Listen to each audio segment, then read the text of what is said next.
परिचय। तुम क्या कर रही हो सौम्या? मैं अपने कपड़ों को उनके रंगों के अनुसार छांट रही हूँ। क्यों सौम्या? मैं ये पता लगाना चाहती हूँ कि मेरे पास कितनी हरी, लाल, नीली और पीली रंग की पोशाकें हैं। तुमसे ये प्रयोग करने के लिए किसने कहा है सौम्या? मेरी गणित की अध्यापिका ने मुझको ये कार्य सौंपा है। वो हमें आंकड़ों का प्रबंधन सिखा रही हैं। बच्चों, इस पाठ में आप आंकड़ों के प्रबंधन के बारे में जानेंगे। आओ सीखें। आंकड़ों और आंकड़ों के संगठन को परिभाषित करना, स्थिति चिन्हों को पढ़ना, वृत्तखंड रेखा चित्र का वर्णन करना, दंड आलेखों को पढ़ना, वंश वृक्ष यानी फैमिली ट्री बनाना, विकास चार्ट बनाना। आंकड़े। रवि और उसके पिता विश्व पुस्तक मेले से घर लौट रहे हैं। रवि ने मेले में 20 पुस्तकें खरीदी। उसके पिता ने 10 पुस्तकें खरीदी। सभी मिलाकर 30 पुस्तकें हैं। आंकड़े 20, 10 और 30 अव्यवस्थित हैं। इस तरह के अव्यवस्थित आंकड़ों के संग्रहण को डेटा कहा जाता है। जब रवि घर पहुंचता है तब वो 30 पुस्तकों को हास्य, रहस्य, लोक कथाओं, ग्रंथों और कविताओं के 5 विभिन्न श्रेणियों में विभाजित करता है।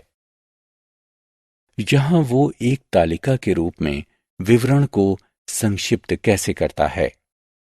आंकड़ों की इस तरह की व्यवस्था आंकड़ों का संगठन कहलाती है। आंकड़ों का संगठन। व्यवस्थित आंकड़े एक नजर में वांछित जानकारी उपलब्ध कराते हैं। हम निम्न के प्रयोग से आंकड़ों को व्यवस्थित कर सकते हैं। स्थिति चिन्ह, वृत्तखंड रेखा चित्र और दंड आलेख।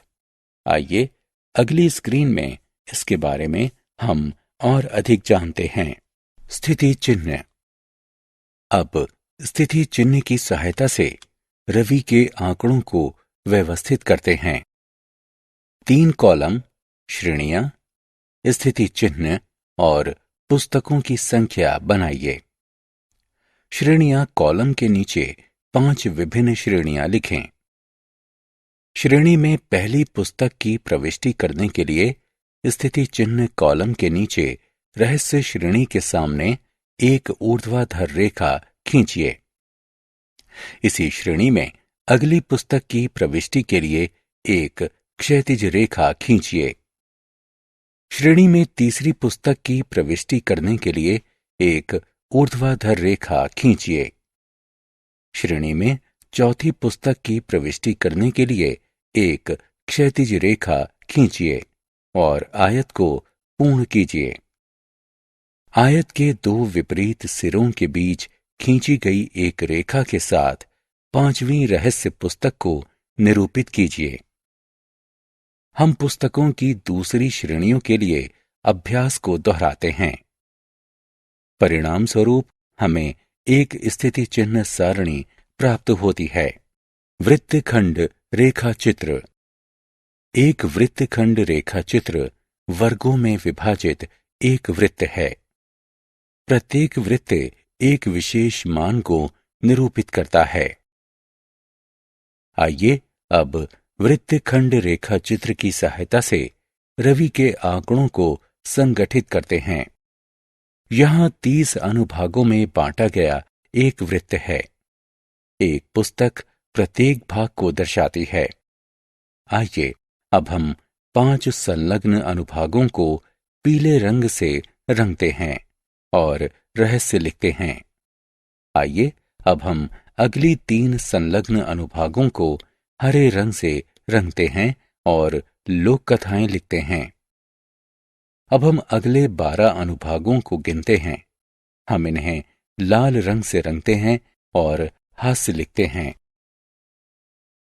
आगे हम 8 संलग्न अनुभागों की गिनती करते हैं। नारंगी रंग से उन्हें रंगते हैं और ग्रंथ लिखते हैं। अंततः हम बचे हुए 2 अनुभागों को नीले रंग से रंगते हैं और कविताएं लिखते हैं।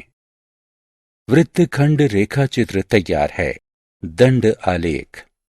एक दंड आलेख एक ऊर्ध्वाधर पट्टियों का संग्रह होता है। दंड आलेख में हर पट्टी का एक मान होता है। आइए अब हम दंड आलेख के रूप में रवि के आंकड़ों को व्यवस्थित करते हैं। हम सबसे पहले रहस्य को दर्शाने के लिए एक 5 सेंटीमीटर लंबी पट्टी खींचते हैं। फिर हम लोक कथा को प्रस्तुत करने के लिए एक 3 सेंटीमीटर लंबी पट्टी खींचते हैं। आगे हम हास्य को दर्शाने के लिए एक 12 सेंटीमीटर लंबी पट्टी खींचते हैं। अब हम ग्रंथों के लिए 8 सेंटीमीटर लंबी पट्टी खींचते हैं। अंत में हम कविताओं के लिए एक 2 सेंटीमीटर लंबी पट्टी खींचते हैं। इस प्रकार दंड आलेख तैयार है। आओ खेलें। प्रश्नों को ध्यानपूर्वक पढ़ें तथा आलेख की मदद से सही उत्तर का चयन करें। आओ खेलें। कॉलम क का कॉलम ख से सही मिलान कीजिए।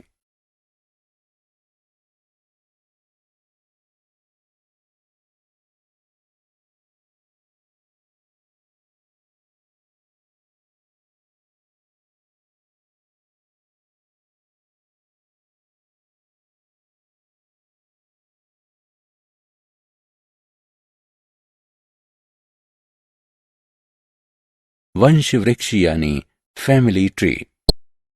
वंश वृक्ष की सहायता से परिवारों से संबंधित आंकड़ों को व्यवस्थित किया जा रहा है।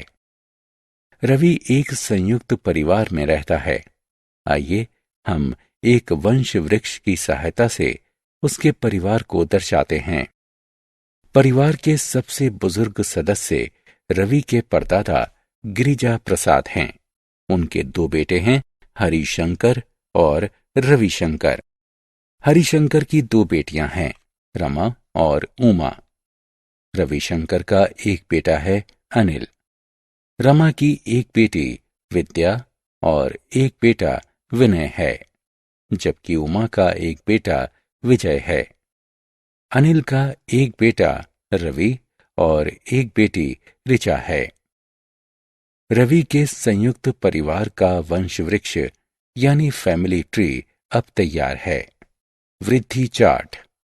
समय अवधि में एक वस्तु की वृद्धि को दर्शाने के लिए वृद्धि चार्ट का उपयोग किया जाता है। आइए अब हम पिछले 3 वर्षों में रवि के विकास का पता लगाते हैं। हम ऊंचाई को ऊर्ध्वाधर रूप से और वर्षों को क्षैतिज रूप से दर्शाते हैं। साल 2008 में रवि 24 इंच लंबा था। अगले साल वो 28 इंच लंबा था। 2010 में उसमें 30 इंच की वृद्धि हुई। साल 2011 में उसकी माप 36 इंच हुई। ये लीजिए, रवि का विकास चार्ट तैयार है। हमने क्या चर्चा की?